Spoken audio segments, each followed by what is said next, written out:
भारतात धूळ प्रदूषण ही एक मोठी समस्या बनली है। देश की आर्थिक राजधानी मुंबई में हवा की गुणवत्ता लगातार खराब श्रेणी में बनी हुई है। मौसम विभाग के मुताबिक अगले 48 घंटे में दिल्ली की हवा में धूल भरी हवाएं चलती रहेंगी। Smog, toxic air, hazardous gases. श्वास घेताना ऑक्सिजन सोबतच डस्ट पार्टिकल सुद्धा आपल्या शरीरात जात आहेत आणि दिवसभरात आपण किती धूळ आपल्या शरीरात घेतो माहिती? एक नॉर्मल फिट असणारा माणूस दिवसभरातून 22,000 वेळेस श्वास घेतो आणि त्यासोबत त्याच्या बॉडीत जातात करोडो धुळीचे कण, ज्यामुळे आपल्याला चिडचिड होण्यापासून ते सिरियस हेल्थ प्रॉब्लेम सुद्धा होऊ शकतात, जसं की अस्थमा, ब्रॉन्कायटिस आणि लंग इन्फेक्शन।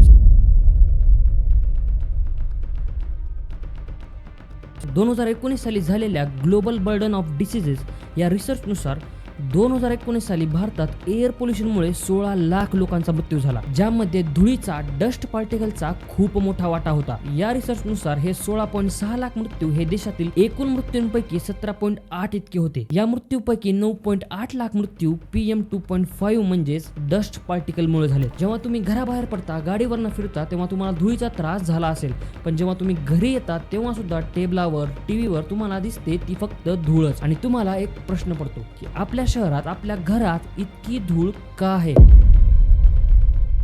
तुम्ही विचार करत असाल की मी एअर पोल्युशन बद्दल बोलतोय, पण नाही, मी बोलतोय फक्त डस्ट पोल्युशन बद्दल, फक्त धूळ प्रदूषणाबद्दल। एअर पोल्युशन आणि डस्ट पोल्युशन मध्ये फरक आहे आणि तो असा आहे की एअर पोल्युशन मध्ये डेंजरस गॅसेस, केमिकल्स आणि स्मॉल पार्टिकल्सचा समावेश असतो, जसं की carbon dioxide, nitrogen oxide, sulphur dioxide आणि ओझोन, ज्यामुळे एअरची क्वालिटी कमी होते। आणि धूळ प्रदूषणामध्ये जास्त प्रमाण असतं धुळीचं, डस्ट पार्टिकल्सचं, जे बनतात मातीमुळे, सिमेंटमुळे आणि वाळूमुळे। तर बेसिक फरक हाच आहे की एअर पोल्युशन वेगवेगळ्या केमिकल्स आणि गॅसेसमुळे होतो, तर डस्ट पोल्युशन फक्त डस्ट पार्टिकलमुळेच होतो। तर भारतात इतकी धूळ असण्याची अनेक कारण आहेत, पण त्यातलं सगळ्यात महत्त्वाचं कारण हे मानव निर्मित नसून तर नैसर्गिक आहे। आपल्या देशाची असणारी भौगोलिक स्थिती। जेव्हा तुम्ही वर्ल्ड मॅप पाहाल तेव्हा अरेबियन कंट्रीज जसं की Saudi Arabia, Oman, Yaman, UAE आणि इराक या देशांमध्ये तुम्हाला एक कॉमन गोष्ट दिसेल, इथला वाळवंट। उन्हाळ्यात इथं मोठ्या प्रमाणात कोरडे हवामान आणि जोरदार वारे असतात, ज्यामुळे इथं अनेकदा धुळीची वादळे निर्माण होतात। एप्रिल ते जून या काळात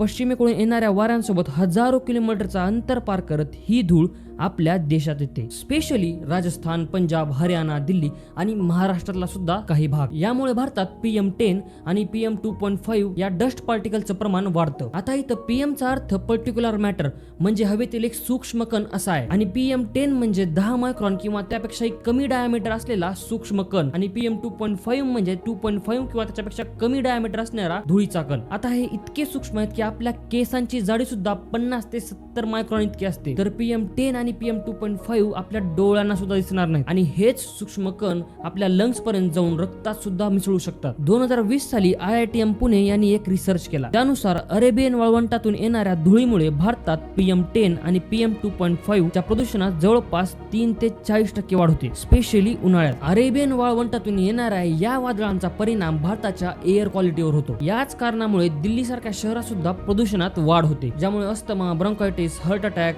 लंग इन्फेक्शन यांसारखे रोग होतात। आता असं नाही की आपल्या देशातल्या धुळीला फक्त तिकडलाच वाळवंट जिम्मेदार आहे, थोडीफार जिम्मेदारी तर आपली सुद्धा आहे, जसं की कन्स्ट्रक्शन। भारत हा डेव्हलपिंग देश आहे, ज्यामुळे इथं मोठ्या प्रमाणात नवनवीन प्रोजेक्ट्स कन्स्ट्रक्शन चालू आहेत, आणि याच कन्स्ट्रक्शन साईटवर माती, वाळू, सिमेंट उघड्यावर ठेवण्यात येतं, आणि जेव्हा वारं वाहतं, जेव्हा वारं सुटतं, तेव्हा यातले स्मॉल पार्टिकल्स हवेमध्ये मिसळतात, ज्यामुळे PM10 आणि PM 2.5 सारखे घटक हवेमध्ये वाढतात। आता असं नाही की फक्त कन्स्ट्रक्शन साईटवरच अशा गोष्टी घडतात, ट्रकमध्ये सिमेंट, माती, वाळू वाहून येत असताना सुद्धा ती रस्त्यावर पडते, आणि जेव्हा वारं सुटतं तेव्हा आपल्या वाहनामुळे सुद्धा ती हवेत मिसळली जाते, आणि त्यातून सुद्धा डस्ट पोल्युशन तयार होतं। IIT कानपूरच्या 2016च्या एका रिसर्चनुसार दिल्लीत PM10 प्रदूषणात 38% वाटा हा रोड अँड कन्स्ट्रक्शन डस्टचा आहे। आता भारतात मोठ्या प्रमाणात रस्त्याचं काम चालू असतं, रस्ता बांधला जातो आणि नंतर लक्षात येतं की पाईपलाईन करायची राहिली, गटार करायची राहिली, आणि त्यामुळे तो रस्ता पुन्हा एकदा तोडण्यात येतो। तो रस्ता कितीतरी दिवस तसाच असतो, आणि यामुळे सुद्धा धूळ प्रदूषणात वाढ होते। बाकी अनेक कारण आहेत, जसं की शहरामधली मोकळी मैदाने असतील,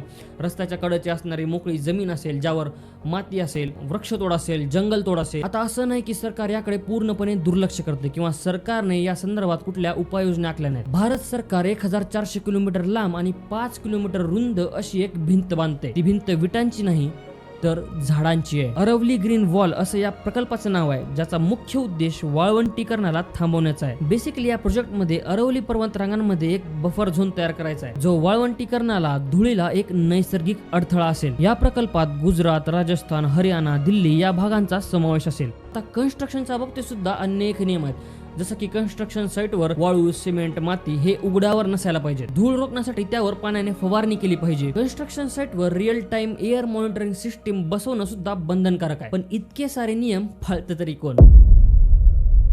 व्हिडिओ आवडला असेल तर शेअर करा. नंतर भेटू असाच एक प्रश्न घेऊन. तोपर्यंत जय हिंद, जय महाराष्ट्र.